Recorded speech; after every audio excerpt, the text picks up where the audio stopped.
Hello friends, welcome to my channel Dronified India. Today's video is going to be highly informative, especially for those who already own a drone or planning to buy one soon. Today, I will be sharing some very important points regarding drones.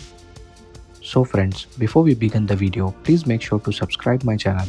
Since my videos are not sponsored, I would really appreciate your support. So please go ahead and hit the like and subscribe button. Well friends, I recently went to the beach to conduct some extreme testing on my DJi Neo2. The DJi Neo2 offers 3 different shooting modes: normal, cinematic and sports mode. It also features obstacle sensors which helps to prevent the drone from crashing into objects. However, when you select the sports mode, the obstacle sensing feature gets disabled. When I was operating the drone in sports mode, I made a mistake that resulted in crashing the drone into the rocks.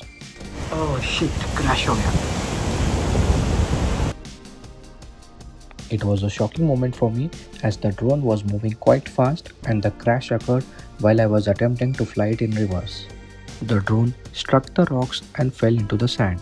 However, I immediately attempted to take off again.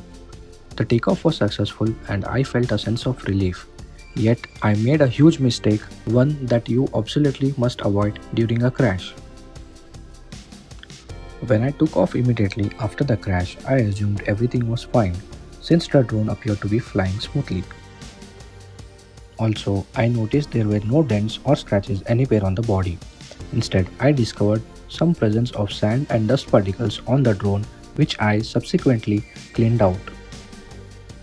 The dust particles were very minute and were trapped within the device.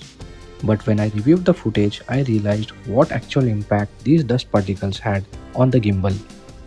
So as you can see here, after the crash, there were dust particles in the gimbal which made it difficult to tilt properly, resulting in unstable footage. Yet, I assumed everything was normal and continued using the drone without any second thought. So friends, here is the most important point for you to note. Whenever your drone crashes, regardless of the surface, the very first thing you must do is turn it off.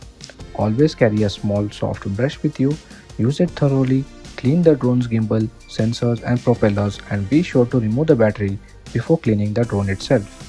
Friends, if you are a beginner, I would suggest that you stick to using normal mode or cinematic mode as much as possible.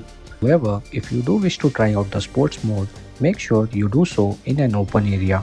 Taking the drone into a higher altitude will be much safer and more beneficial for you. There is one more thing I would like to admire about this drone is its build quality. Despite such a severe crash, there wasn't a single scratch on it, nor there was any internal damage. It is definitely worth buying, which comes with amazing build quality, excellent features and 4K resolution capabilities. So friends, these were few important tips from my side. Definitely I have shared some truly useful and helpful tips here. So please don't leave without hitting the like and subscribe buttons. I'll see you in the next video. Until then, stay happy and stay safe. Thanks for watching.